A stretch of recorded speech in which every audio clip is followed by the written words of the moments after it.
नमस्कार दोस्तों, आज के हमारे इस वीडियो में हम आपके लिए सफला एकादशी की व्रत कथा लेकर आए हैं।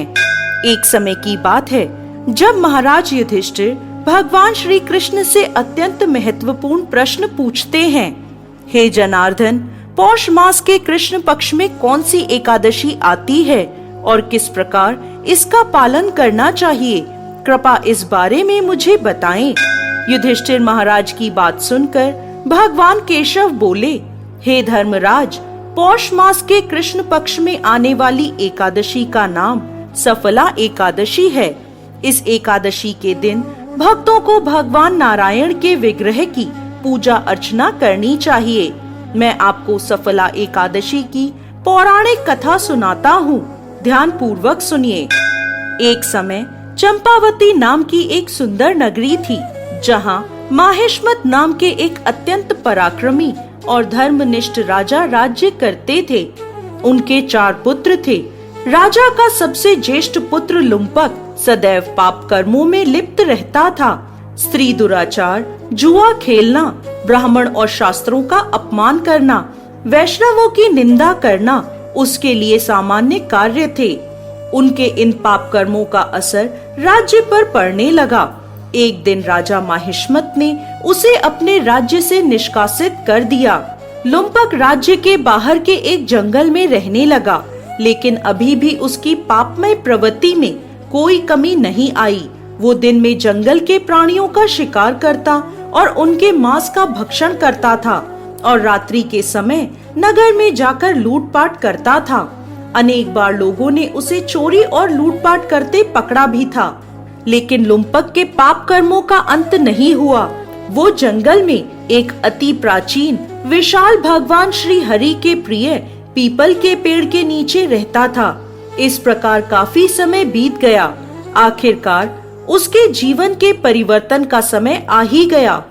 एक दिन संयोगवश पौष मास की ठंड के कारण वो सारी रात सो नहीं पाया। शीत लहरों से बचने के लिए उसके पास पर्याप्त वस्त्र नहीं थे। पौष कृष्ण पक्ष की दशमी के दिन वो सारी रात जागता रहा। ठंड की वजह से उसका शरीर शिथिल हो गया और वह मूर्छित हो गया। अगले दिन एकादशी के मध्याह्न के सूर्य की गर्मी पाकर उसकी मूर्छा दूर हुई। गिरता पड़ता वो भोजन की तलाश में निकला। पशुओं को मारने में असमर्थ था, अतः पेड़ के नीचे गिरे हुए फल उठाकर वो वापस उसी पीपल के वृक्ष के नीचे आ गया। उस समय तक सूर्यास्त हो चुका था। इस असहाय स्थिति में अपने पूर्व जन्म के कर्मों के कारण उसने भगवान नारायण को याद किया और कहने लगा, हे प्रभु, मेरी क्या स्थिति हो गई है। अब यह फल आप ही को अर्पण है। इन फलों से आप ही तृप्त हो जाइए। उस रात्रि भी ठंड के कारण वो सारी रात जागता रहा और भगवान का स्मरण करता रहा। इस प्रकार अनजाने में उसका एकादशी के व्रत का पालन हो गया। अनजाने में की गई इस तपस्या से भगवान प्रसन्न हो गए। अगले दिन सूर्योदय होते ही एक सफेद तेजस्वी घोड़ा लुम्पक के पास आकर खड़ा हो गया। उसी क्षण एक आकाशवाणी हुई, हे वत्स, ये घोड़ा तुम्हारे लिए आया है।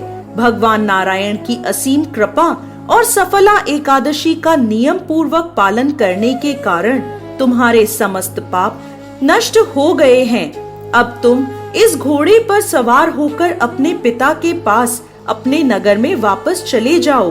तुम्हारा राज्य तुम्हें वापस मिल जाएगा। ऐसी आकाशवाणी सुनकर वह गदगद हो गया। सफला एकादशी से अर्जित पुण्य फल के कारण उसका शरीर पुनः कांतिमान हो गया। उसी क्षण वो अपने राज्य को वापस आया और अपने पिता से क्षमा याचना करने लगा और उन्हें सारा वृत्तांत कह सुनाया। उसके पिता ने जब उसे समस्त सद्गुणों से युक्त देखा तो वह अत्यंत प्रसन्न हुए और लुम्पक को राज्य का कार्यभार संभलाकर वो वन को तपस्या के लिए चले गए। इस प्रकार लुम्पक ने अपने राजकुमार होने के सभी दायित्वों को निभाया। अपने पिता के पद चिन्हों का अनुसरण करते हुए वो अपने देह को त्यागने के बाद वैकुंठ लोक को प्राप्त हुआ।